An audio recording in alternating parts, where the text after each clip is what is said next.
నిర్మాణంలో భాగంగా ఆర్జీపీఆర్ఎస్ అనేటటువంటి ఒక వ్యవస్థ ఇందులో అంతర్భాగంగా ఉంది. ఆర్జీపీఆర్ఎస్ అంటే రాజీవ్ గాంధీ పంచాయతీరాజ్ సంఘటన. ఈ ఆర్జీపీఆర్ఎస్ సంఘటనలో ముఖ్యంగా సభ్యులుగా ఎవరు ఉంటారంటే గ్రామ పంచాయతీ సర్పంచ్.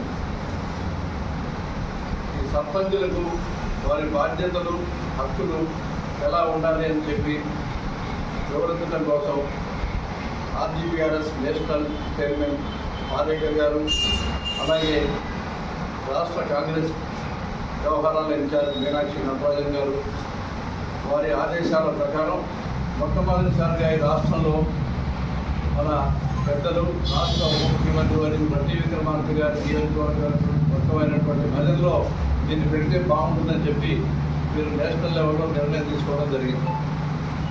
దానికి బట్టి గారు కూడా సుముఖత వ్యక్తం చేసి ముందుగా మదర్లోనే ఈ ప్రోగ్రాం చేపట్టాలని చెప్పి వారు మాకు జిల్లా కాంగ్రెస్ కమిటీ అధ్యక్షులుగా వారు మాకు ఆదేశాలు చేయడం జరిగింది.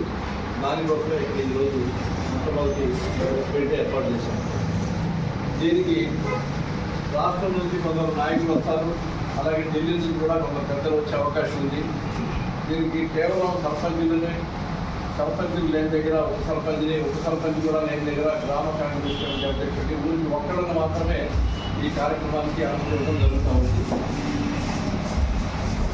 ప్లస్ మున్సిపల్ కౌన్సిలర్ ప్రజల చేత ఎన్నుకోబడినాం. దానికి 19వ తారీఖు ఉదయం 10 గంటలకు ఇక్కడ ప్రారంభిస్తాం. ముందుగా వచ్చిన వాళ్ళందరూ రిజిస్ట్రేషన్ చేసుకుంటారు. వాళ్ళందరికీ అక్కడ హైదరాబాద్ నుంచే ఐడెంటిటీ కార్డు కూడా ఇవ్వడం జరుగుతూ ఉంది. 10 గంటలకు ప్రారంభమైనటువంటి కార్యక్రమాన్ని సాయంత్రం 5 గంటల వరకు కూడా కొనసాగుతూ ఉంది. మధ్యలో ఏదో సమయంలో రాష్ట్ర మన ముఖ్యమంత్రి ఉప ముఖ్యమంత్రి వారి బట్టి గారు కూడా తప్పకుండా వచ్చి వారు కూడా క్లాస్ అటెండ్ చేస్తారు సర్పంచులకు. ఇది దేశవ్యాప్తంగా కూడా రాహుల్ గాంధీ గారు రచిస్తున్నటువంటి కార్యక్రమంలో భాగం. గాంధీ గారు కళలు కన్నటువంటి గ్రామ స్వరాజ్యం ఏదైతే ఉందో ఆ గ్రామ స్వరాజ్యం సాధించాలి అంటే గ్రామంలో ఉన్నటువంటి నాయకత్వం బలంగా ఉండాలనే ఉద్దేశంతో గ్రామ సర్పంచుల్ని, ముఖ్యంగా గ్రామ సర్పంచులు బలంగా ఉంటేనే ఏదైనా గ్రామంలో ఉన్నటువంటి అభివృద్ధి కరెక్ట్గా చెందుతాయి.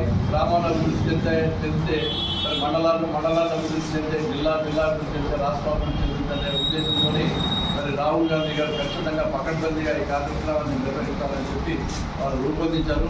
దానికి అనుగుణంగానే మీనాక్షి నటరాజన్ గారు కూడా ఎప్పటికప్పుడు వివరణలు చేస్తూ ఈ ప్రజల్లో ఈ కార్యక్రమం చేపట్టిన తర్వాత తప్పకుండా ప్రతి జిల్లాలో ప్రతి నియోజకవర్గంలో కూడా ఈ కార్యక్రమాన్ని రాష్ట్ర వ్యాప్తంగా కూడా చేపట్టాలని చెప్పి వారు దిశానిర్దేశం చేశారు.